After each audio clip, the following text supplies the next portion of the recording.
We start, please. Economics paper 2, May, June 2022.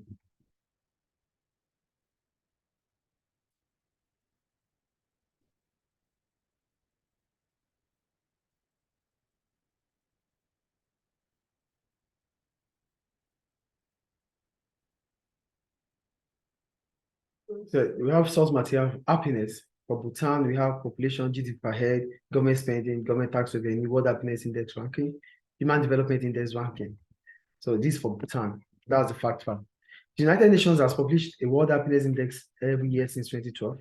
This index ranks countries according to life expectancy, freedom, social support, trust, generosity, and GDP per head. New Zealand was ranked 8th in the World Happiness Index in 2019. The government of both Bhutan and New Zealand now consider a number of influences on the happiness of their populations. While more than half of Bhutan's labor force is employed in agriculture, most people in New Zealand are employed in the tertiary sector. Working conditions, working hours, the type of work and pay vary.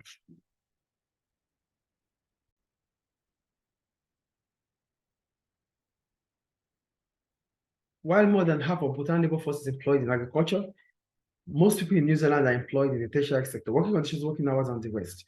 Productivity is higher in all sectors in New Zealand than in Bhutan.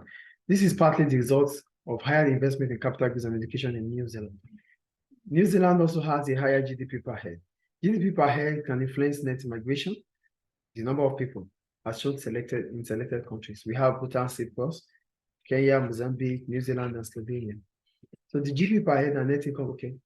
In its 2019 budget, the New Zealand government said it would measure its progress not by increases in GDP, but by increases in the quality of people's life. So they are talking about the Human Development Index there. To achieve this, it announced increasing spending on some areas, including mental health, child poverty, and pollution. Some economists criticize this approach. They argue that the best way the government could improve living standards is to reduce income tax rates. This recession could change government spending and the quantity of products that people buy, including cars. Tax revenue had increased in New Zealand in 2019, partly because of the rise in revenue from corporation tax. It was, however, difficult to predict firms' future profits. This was because of uncertainty about what would happen to its GDP and its corporation tax rates. Question 1. Calculate Bhutan's GDP in 2018. GDP is population multiplied by GDP per head. The population is 0.8 million. Then you multiply it with GDP per head, which is 3,250. It gives us $2,600,000. I think that is clear. Yes. Question B. Identify 2 indicators that are in both the World Happiness Index, WHI, and the HDI. First, what is World Happiness Index? It measures life satisfaction, happiness, the feelings of happiness, and other happiness like your psychological well-being, your level of income, and what else again? Social support, your community, people you live around with. These are things that comes together about World Happiness Index. So what are those indicators of World Happiness Index that we have present in the Human Development Index too? We have life expectancy and GDP per head. I think that is clear. Yes. We go to question C. State why Bhutan's 2018 government budget is likely to have increased total demand in Bhutan. Yeah, first there was a budget deficit of $70 million, which means government spending is more than government expenditure. Government spending is more than government revenue. So this would mean that demand would have increased in that economy. Maybe because there's expansionary fiscal policy. Maybe because the income tax they got the income tax. Yeah, if they cut income taxes. But it would be less than demand increase. Yeah, if government is cutting income tax, that means government will be spending more. So it's going to, basically we're talking here. I'm not talking about I'm talking about fiscal policy, which is also what you're talking about, either cutting income tax or spending more. So if government is cutting income tax, it means that government is spending more too. So that's expansionary fiscal policy. Either you increase spending or you cut taxes to increase spending. Do you get my point here or not? Expansionary fiscal policy. You know, fiscal policy is the use of taxation and subsidy to influence the economy, right? So we have expansionary fiscal policy and we have contractionary fiscal policy. For expansionary fiscal policy, it allows demand to increase. So how will demand increase in the economy? By increasing spending or reducing or cutting income tax. Is it clear now? Yes. Okay. So we go to question D. Explain two reasons. Yeah, it's okay. Explain two reasons. I'm seeing it. Mhm. It said explain two reasons why government. Explain two reasons why someone may prefer to work in the tertiary sector rather than in the primary sector. Yeah, so people might prefer to work in the tertiary sector rather than the primary sector based on the following reason. One, the working conditions in the tertiary sector.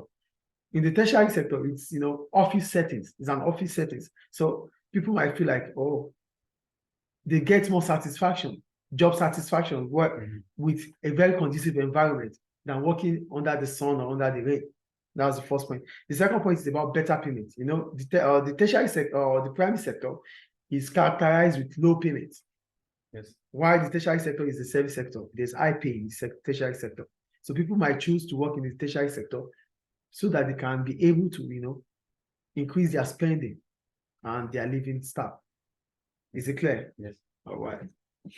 So that because of better payments, that's what I mean. Clear, right? Yes. Go to 1A. Analyze how investment in capital goods and education can increase New Zealand's productivity. So for investment in capital goods, that means we're talking about increase in our output. So here I go. Output might increase. So if output increases, it enables workers to use more equipment. You see, if there's investment in capital goods, it means more equipments are coming into the economy. Yes or no? Yes. So that gives more opportunity to use equipment. Yes. Using equipment will increase output per worker. Yes. Do you get the point?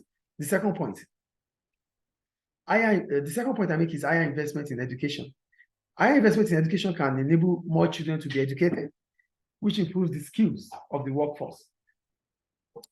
As the skills of the workforce increases, they have more knowledge in using advanced technology, which is the second point. And that's all about that, because it said 2.1. Yes, go to question 3. See, question F. Analyze the relationship between GDP per head and net migration. Please note, when we talk about net migration, we're talking about net immigration or positive migration. And when we talk about net emigration, that is a negative immigration. That means more people are leaving your country than coming in. That is net emigration. But net immigration means more people are coming in than going out. I think you get it. Yeah? Migration, right? Net migration, migration is the same as net immigration. With I. With I. That is positive. When more people leave your country, that is net emigration or negative. Is it clear? Yes. So I think you get the point I'm making here. Okay. So the relationship between GDP per head and net migration is this. Countries with higher GDP per head have net immigration, while countries with lower GDP per head have net emigration. So that means there's a direct relationship between GDP per head and migration. That's the first point. Yes. The second point I made is about New Zealand has the highest GDP per head and the highest net immigration. So the third point I wrote is about the two countries, Mozambique, Mozambique and Kenya. They have the lowest GDP per head and they have the lowest net immigration. I think it's clear. Yes. Or net immigration. Go to question 1G. Discuss whether or not enterprise is likely to have increased in New Zealand after 2019. After 2019, the government of New Zealand is investing more on capital goods, right? Yes. So I wrote, enterprise is likely to have increased in New Zealand after 2019 due to the following reason. One, higher investment might have led to increase in the number of firms, and this would have given opportunity to become an entrepreneur. Higher investment in capital goods would increase the number of firms in New Zealand. That means we're going to have more entrepreneurs in New Zealand. Enterprise is entrepreneur, I think you know. Yes, yes. So the second point I make is about higher government spending. Higher government spending on mental health would mean that workers would have more skills and they will be calm. So that will increase their productivity because they wouldn't have anything to think about. They are happy. So they are motivated. And what results to that? That increases production for firms. Because workers' efficiency will improve because they are happy. Yes. And the last point I made there is about the cut in income tax. A cut in income tax will increase disposable income. And if disposable income increases, firms' revenue and profit will increase. That would be an incentive for new firms to want to set it. Entrepreneur will increase, enterprise will increase. Is it clear? Yeah. So that's all about question F. Now we have question G. G, right? Yes. Yeah. No, H. Yeah. That's about G. Discuss whether or not a cut in income tax rate will increase living standard. So I said a cut in income tax rate will increase the living standard based on the following. One, it will increase disposable income. And as disposable income increases, purchasing power will increase. That's the first point. I think that is clear. Yes. The second point, an increase in the purchasing power of household may allow them to spend more on wants than needs. So they'll be able to spend more on wants now because their purchasing power has increased. That gives them a better living standard. When you don't only think about spending on basic needs, you start spending on luxury. It improves, your living standard has improved. That's the second point. Is it clear? Yes. And the third point I make is that an increase in spending will increase revenue or profit for firms. This in turn leads to increase in employment opportunity. If firms are making more profit, demand is increasing in the economy. They want to meet up with the demand in the economy. To do that, they have to employ more workers. Is it clear? Yes. Any question about that? So that's all about question 1. So go to question 2.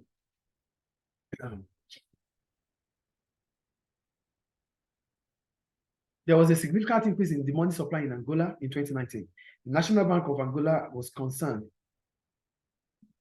that this would keep inflation above 17% and harm Angola's producers. The Angola government had concentrated on reducing unemployment, which had fallen from 10% to 7% in 2019.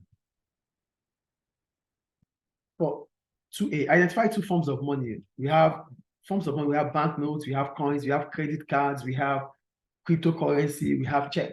All these are forms of money. Clear? Yes. Question B. Explain 2 functions of central bank.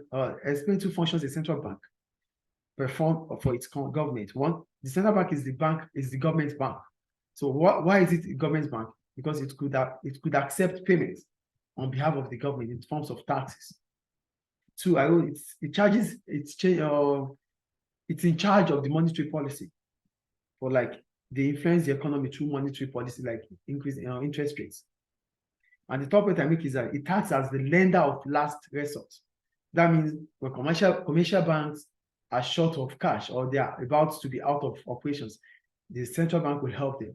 And how does this link to government? If the central bank is able to help the commercial banks, they won't be leaving or they won't be making their workers to be out of jobs. Do you see how it works here?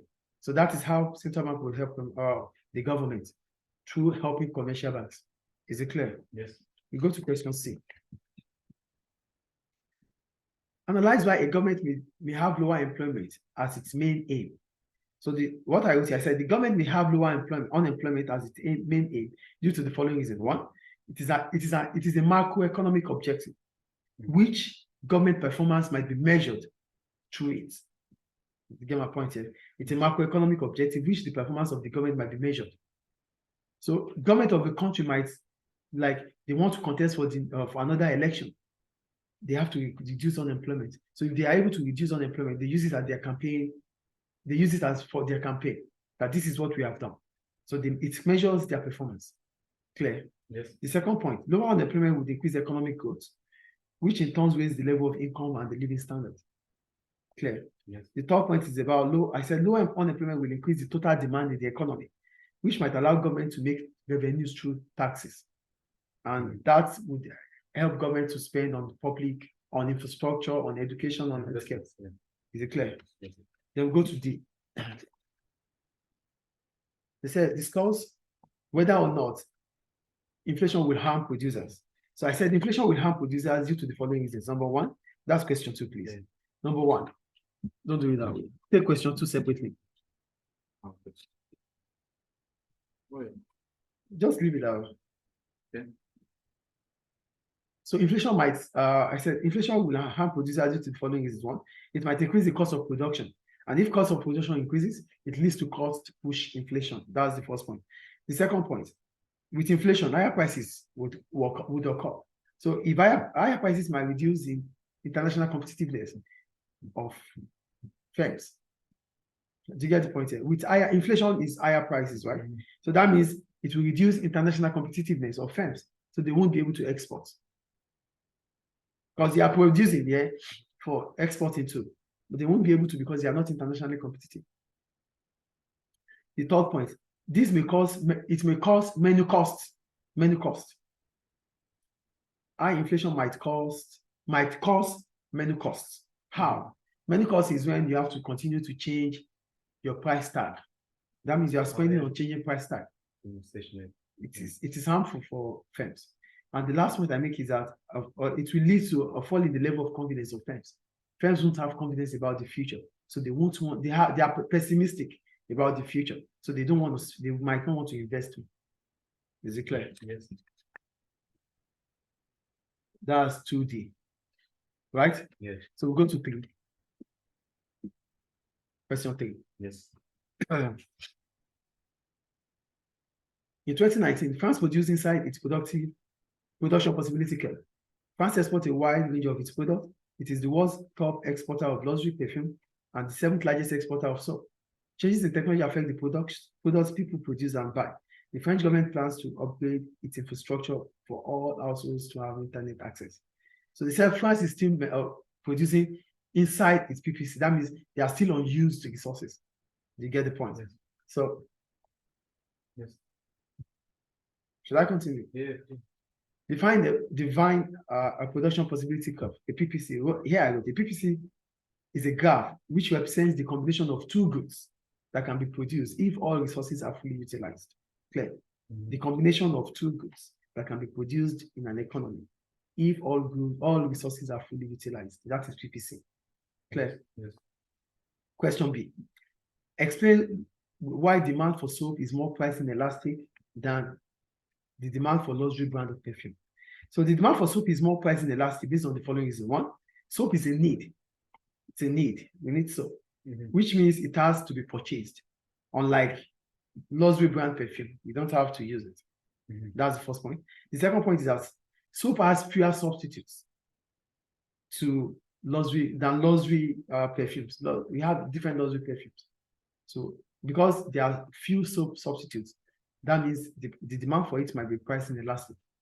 The third point I make is about that soap takes less amount of your income because it takes less proportion of your income. So the price or the demand for it will be price inelastic. Nobody would care about the price. Soap is cheap. Do you get it? Yeah. Any question about that? Go to, is that B, right? Yeah, that's B. Okay. We go to C. That's B, right? Yes. So we go to C. They said, analyze using the demand and supply diagram how an increase in income will affect the market for a luxury brand of perfume.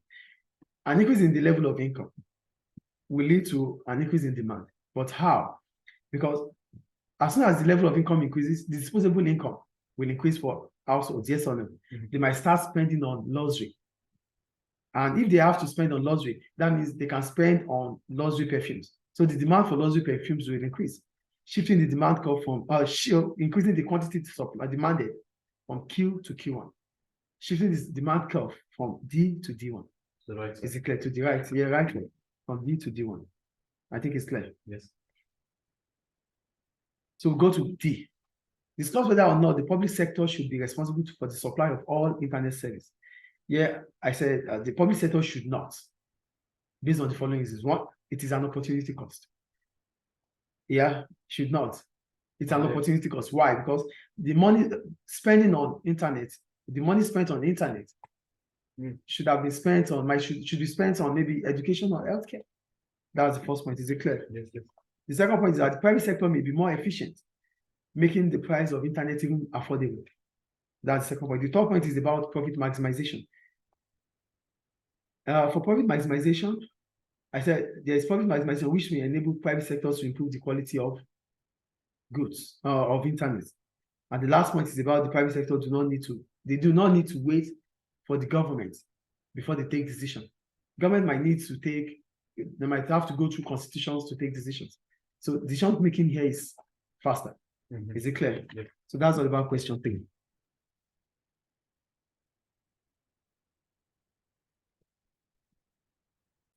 Yeah. So, question 47. The South Korean government thinks that Japan is dumping steel. South Korean firms trade with and produce in other countries. Some South Korean multinational companies claim to reduce poverty in their host countries. In 2019, South Korean firms were affected by a depreciation in South Korea's foreign exchange rate. Some firms also experienced a shortage of workers, which was influenced by the country's very low birth rate. First question, divine dumping. Dumping is the process of selling foreign goods at a cheaper rate than the domestic one. When you are selling foreign goods in a domestic country, cheaper than the domestic products, that is dumping. Do you get my point? Like selling the process of selling foreign products. You're selling for foreign countries At a relatively at a low price relatively to the domestic products. Do you get it? The same product that got but let's say they produce pen here, and there's importation of pens. So the price of pen, the imported pens are more cheaper than the ones you produce here in Libya. That is dumping. Is it clear? Yes. So this is the process of selling foreign products at a price relatively low than the domestic one. On the domestic. Okay, yeah. Is it clear? Yes. Question B. Sorry. Question B. Explain two reasons why the country's foreign exchange rate may depreciate. One, I said the country's foreign exchange rate may depreciate due to the following reasons. One, income level may rise. If income level rises domestically, so individuals will do more imports than exports because their income level rises, so they can do more imports. Yes. And doing more imports means that they spend more of their currency, needing more of foreign currencies. Yes. That will depreciate the value, number one. Yes. Number two, low rate of interest. A low interest rate means that you start thinking about countries where you can save more money for high interest rates. What does that imply? It means that your country would have outflow of money, outflow of funds than inflow. You know, when the interest rate is high, people will come to invest in your country, will come to save in your country. Yes or no? Yes. So that would mean that the demand for your currency would increase. So it will appreciate. But with a low interest rate, your citizens will start thinking about where they can save their money with high interest rates. So money will leave your country more than coming into your country. So it might increase immigration. Right? Money would, we talk about money here. Yeah. Money would leave your country more than money coming into your country. And when money leaves your country, it reduces the value of your country, currency. Yeah. That's the second point. Is it clear? Yes. The third point is about income abroad. Income abroad might be low. If income abroad is reduced, that means they won't be able to export things from abroad, import from abroad. Do you get the point here? If income level falls abroad, they won't be able to do export. Yes or no? Yes. So that means their purchasing power will be less. They won't be able to import. As a result, you might have to reduce the prices of your goods by depreciating your currency so that they can afford it. So foreign customer won't be able to afford exports. Is it clear? That's the point. Is it clear? Yes. Question C. Analyze how a MNC could reduce poverty in a host country. We know what MNCs are, multinational companies. So I said a MNC may reduce poverty in a host country through the following ways. One, a MNC might increase employment, which means unemployment will reduce. That's the first point. The second point, MNC might invest on education. And if they invest on education or training, this improves the chances of people earning more in the future. That's the second point. The third point I make is that MNC might sell products at a cheaper rate than domestic, which means goods and services become affordable for firms, for consumers. And D, it said, discuss whether or not a very low birth rate would be a cause for concern for government.